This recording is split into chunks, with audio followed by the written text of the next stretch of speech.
Good morning student. Hindi की class में आपका स्वागत है। आइए चैप्टर को आगे बढ़ाते हुए आज हम इस चैप्टर को समाप्त कर देंगे। फिर आगे जो है दूसरा चैप्टर फिर से स्टार्ट करेंगे। पहले मैं पद को पढ़ता हूँ, उसके बाद उसमें कुछ मीनिंग्स हैं उसको बताऊँगा, फिर विस्तारपूर्वक अर्थ बताऊँगा। कोई प्यारा कुसुम कुम्हला गेह में जो पड़ा हो, तो प्यारे के चरण पर ला डाल देना उसी को। यो देना है पवन बतला फूल सी एक बाला, मिलाना हो कमल पग को चूमना चाहती है। जो प्यारे मंज उपवन या वाटिका में खड़े हों, छिद्रों में जा कुणित करना वेणुसा कीचकों को, वो होवेगी सूरत उनको गर्व गोपांगना की, जो है वंशी श्रवण रुचि से दीर्घ उत्कंठ होती है। लाके फूले कमल दल को श्याम के सामने ही, थोड़ा थोड़ा विपुल जल में व्यग्र हो डुबाना। यो देना है भगिनी जलता एक अम्भोज नेत्र, आँखों को हो विरह विधुरा वारी में बोरती है। ये पद हैं। अब इसकी जो है मैं मीनिंग बता देता हूँ। मिलाना मीन्स होता है उदास।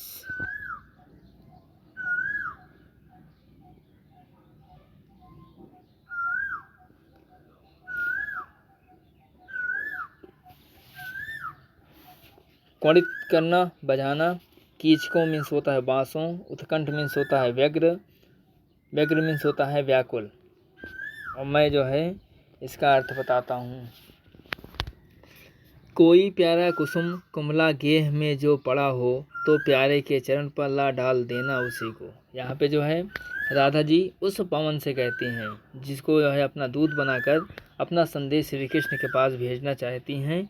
उस दूत के माध्यम से उसको समझा रहे, उसको बता रही हैं कि कोई प्यारा कुसुम कुमला गेह में जो पड़ा हो। कहते हैं कि यदि हे पवन, प्यारी पवन, यदि घर में कोई सुंदर फूल कुम्हलाया हुआ पड़ा हो, तो उसे उठाकर प्रेम सहित प्रिय के चरणों में डाल देना।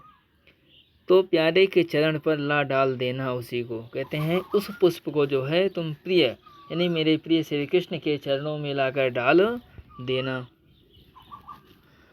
यो देना हे पवन बतला फूल सी एक बाला, मिलाना हो कमल पग को चूमना चाहती है। कहते हैं कि हे पवन, इस प्रकार जो है राधा जी फिर से कहते हैं कि हे पवन, तू उन्हें बतला देना कि फूल जैसी ऐसी एक सुकोमल बाला दुखित है और आपके चरणों को चूमना चाहती है। ये तो 18वें का हो गया। अब मैं जो है 19वें का पढ़ता हूँ। जो प्यारे मंज उपवन या वाटिका में खड़े हों, छिद्रों में जा कुणित करना वेणुसा कीचकों को, यों होवेगी सूरत उनको सर्व गोपांगना की, जो है वंशी श्रवण रुचि से दीर्घ उत्कंठ होती।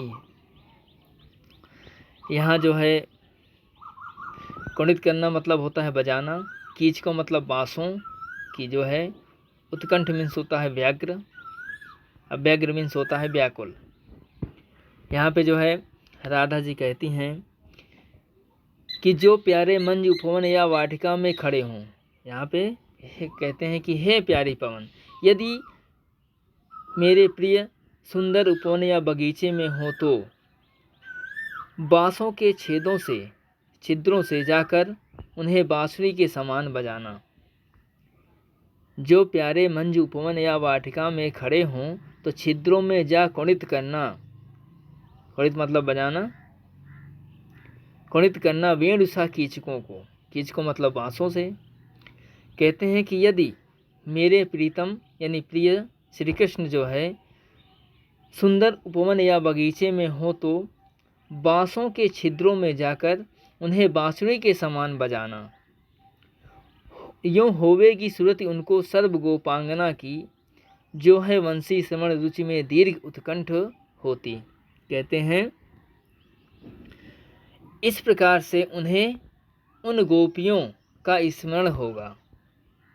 इस प्रकार से उन्हें उन गोपिकाओं का स्मरण होगा जो उन्हें वहाँ पर छोड़कर आए हुए हैं, जो प्रिय की बांसुरी सुनने की इच्छा से बहुत व्याकुल हो जाया करती थी। यहाँ पे राधा जी कहते हैं कि उन्हें बता देना कि जो वो उन्हें उनकी जो है बांसुरी की धुन को सुनने के इच्छा से बहुत व्याकुल हो जाया करती थी।